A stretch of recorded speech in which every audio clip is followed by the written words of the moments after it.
What's up guys, welcome to Formative Film School. I'm Ted with the A-Team. Today we're going to be going over 6 stabilization hacks for when you don't have the gear you need. We've been doing a lot of episodes in studios using set and gear.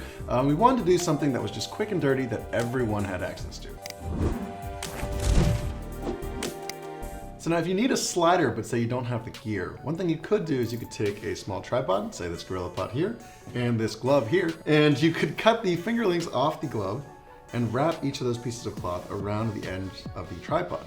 Then by taking the tripod, you now have a slippery surface instead of a rubbery surface, and you can slide it along any smooth surface that you see.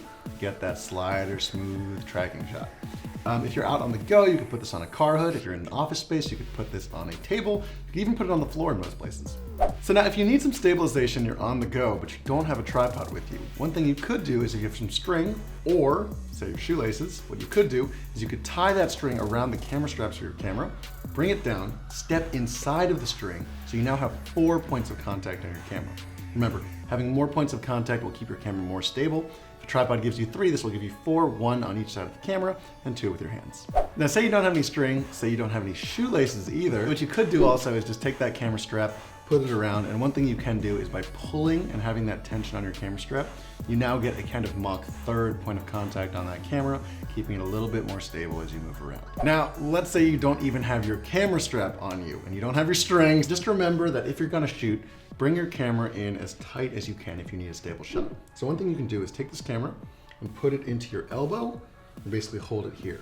I know it looks funny, but basically by keeping it closer to your body, it's more stable. If you think about your body as a core and having kind of limbs that are coming off of it, the limbs that are coming off of it are going to be the least stable. And here at the core, you're going to have the most stability. So bring that camera in, keep it tight, that's how you'll get that stable footage. So now there's a couple tips you can do in production to stabilize that footage, but a couple tips you can do in camera include shooting in 4K. Now this is a tip that a lot of people know, but basically by shooting more than the final image that you're going to be outputting, that extra data will help you in post to stabilize that footage better. Now, one problem that you can have with this though is that if you're really shaky with that camera, you're gonna get a lot of motion blur. So to fix that, up that shutter speed, you get less motion blur and that final post-production image will look clean and smooth. Now for our last tip, if sound doesn't matter, one thing you can do is you can shoot in slow motion. Now by shooting in slow motion, it's not gonna stabilize the giant motions. However, if you have some small bumps or you need to pivot and turn, slow motion is gonna smooth out those movements and it's gonna make it look a little bit more like it was on purpose. All right, so there's the episode of 4-Minute Film School. I'm Ted with the A-Team. Leave us a comment below with your best DIY hack on how to accomplish a filmic technique without using any film gear. So anything that you can use around the household or your own body. We'll be giving out to the best comment a VariND, which is our new DEC adapter. For instance, like Harkarot. Last week he won a Mini 20 kit with his comment right here.